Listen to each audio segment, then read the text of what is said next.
Priyanka, like we told our viewers that the polling has kicked off. It's a high-stakes battle where so many of the constituencies, in fact, all of them in Maharashtra are going to poll set to vote. It's a high-stakes battle for the BJP and the Mahayuti and the MVA. It's going to be very important because single-phase election, that means today is the only day that Maharashtra has got to vote for their next government. Voting is happening around 288 constituencies. They will take place between 7 a.m. and 6 p.m. Now, the BJP-led Mahayuti alliance is going ahead and aiming to retain power, while the MVA coalition is seeking a comeback. Key parties in the contest include the BJP fielding candidates in 149 seats, Shiv Sena with 81 and Ajit Pawar's NCP contesting 59. The Congress is contesting 101 seats, Shiv Sena UBT 95 and NCP SP 86.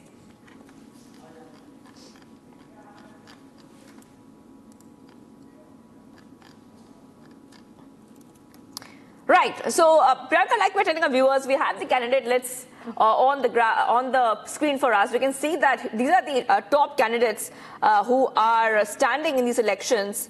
And we also saw so much of controversy right ahead of these elections. We're getting some reactions coming in. Ajit Pawar has... अवघड वाटत होती निवडणूक तुम्हाला? अवघड नव्हती. ज्यावेळेस एखादी व्यक्ती उभी राहते त्यावेळेस आपण कुठल्याही परिस्थितीत आम्ही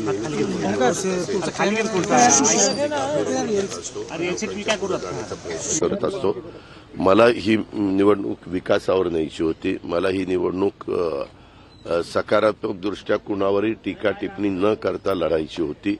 त्याच्यामुळे मी आणि आमचे जे काही समर्थक होते, माझे प्रचार करणारे सहकारी होते, त्यांनी पण हीच भूमिका घेतली.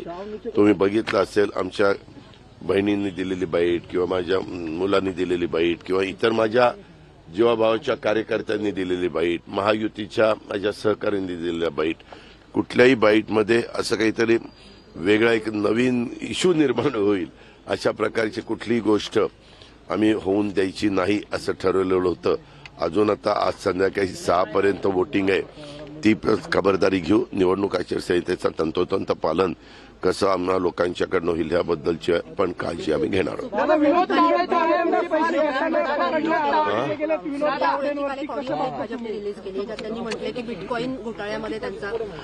कुणाच्या बद्दल मला मगाशी काही माझ्या पत्रकार मित्रांनी हा प्रश्न विचारला.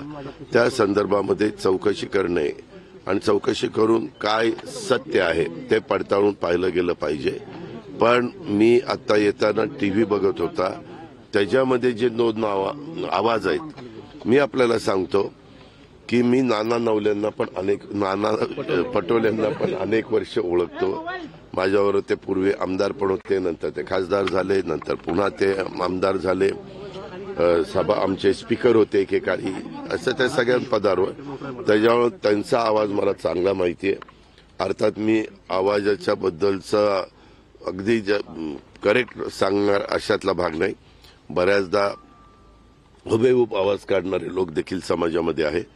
पण त्या दोघांच्या बद्दलचे काही ऐकायला मिळतं. त्यांनी जे मांडलेलं आहे तर दोन्ही व्यक्ती त्याच आहेत.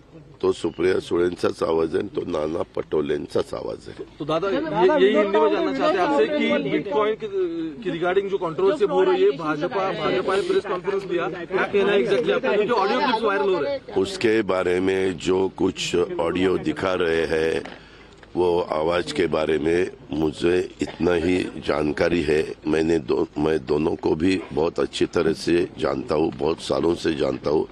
एक तो मेरी परिवार की मेरी बहन है और दूसरे हमने जिनके साथ बहुत साल काम किया है, एक दूसरे के विरोध में भी किया है, एक दूसरे के साथ भी किया है, महाविकास आघाड़ी में भी किया है. वो बीच में बीजेपी के भी मेंबर ऑफ पार्लियामेंट थे. ऐसे सभी जगह उन्होंने काम किया. तो वो भी आवाज उनका ही है, उनका बोलने का टोन, उनका आवाज दोनों का वही है.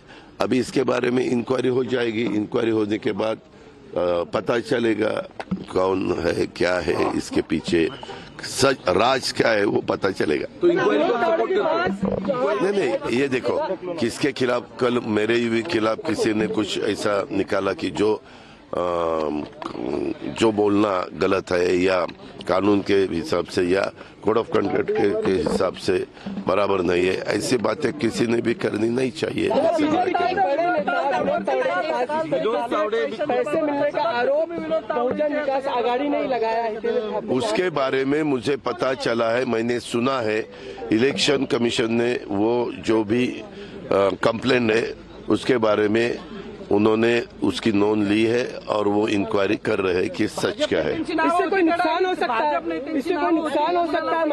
मैंने जब तक क्या सच है वे ये लोगों के सामने नहीं आता तो नुकसान होने का सवाल कहाँ आता है। बिटकॉइन में भी जब आता है आरोप लगाए जाते हैं। अरे ये सबके बारे में इंक्वायरी होनी चाहिए। इंक्वायरी का अधिकार जिस ऑफिसर को है वो ऑफिसर ठीक तरह से जानकारी लेगा और फिर उसके बाद पता चलेगा, उसको उसके लिए कुछ टाइम देना पड़ेगा। दादा, शरद पवार ने जिस तरीके से कहा कि आने वाले समय में युगेंद्र पवार उत्तराधिकारी के तौर पे उन्होंने प्रोजेक्ट किया हुआ है, उसके बारे में क्या कहेंगे?